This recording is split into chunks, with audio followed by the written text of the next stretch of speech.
అల్లూరి సీతారామరాజు జిల్లా పాడేరులోని నీలకంఠ నగర్ వీధికి చెందిన పలువురు మహిళలు విద్యుత్ సమస్యలతో ఇబ్బందులు పడుతున్నామంటూ విద్యుత్ సబ్ స్టేషన్ వద్ద ఆందోళన నిర్వహించారు.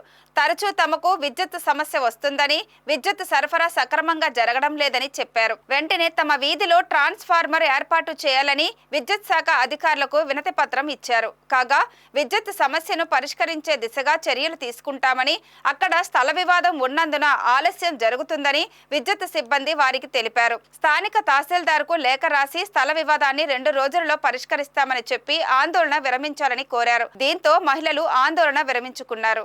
10వ నెల అంటే అక్టోబర్ నవంబర్ నెలలో నాకు మా స్టాఫ్ విద్యుత్ సిబ్బంది ఇలా పలానా సాయిబాబు టెంపుల్ సీసీగూడెం బ్యాక్ సైడ్ చాలా లో వోల్టేజ్ ప్రాబ్లం ఉందని చెప్పి నాకు ఫిర్యాదు చేయడం జరిగింది. మా స్టాఫ్ నా దృష్టికి తీసుకురావడం జరిగింది. మా విద్యుత్ సిబ్బంది అంది కూడా నేను వెంటనే వెళ్ళి అక్కడ పరిస్థితి సమీక్షించి అక్కడ ట్రాన్స్ఫార్మర్ పెట్టడానికి ప్లేస్ లేదని చెప్పేసి మేము గిరిజన కార్పొరేషన్తో పర్మిషన్ తీసుకొని వాళ్ళ ప్లేస్లోనే ఒక 40 kV ట్రాన్స్ఫార్మర్ అనేది శాంక్షన్ తీసుకొని అక్కడ ఆల్రెడీ వర్క్ కూడా మేము కంప్లీట్ చేయడం జరిగింది.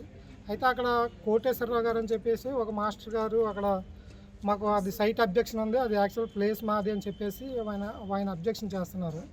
దానివల్ల మేము అది యాక్చువల్ ప్లేస్ అయిందా కాదని చెప్పేసి మేము తహసీల్దార్ గారికి లెటర్ రాయడం అనేది జరుగుతుంది. తర్వాత రెవెన్యూ వాళ్ళు ఇచ్చిన సూచనల మేరకు మేము ముందుకు వెళ్ళడం, ఆ ట్రాన్స్ఫార్మర్ ఛార్జ్ చేయడం త్వరగా పూర్తి చేస్తామని తెలియపరుస్తుంది.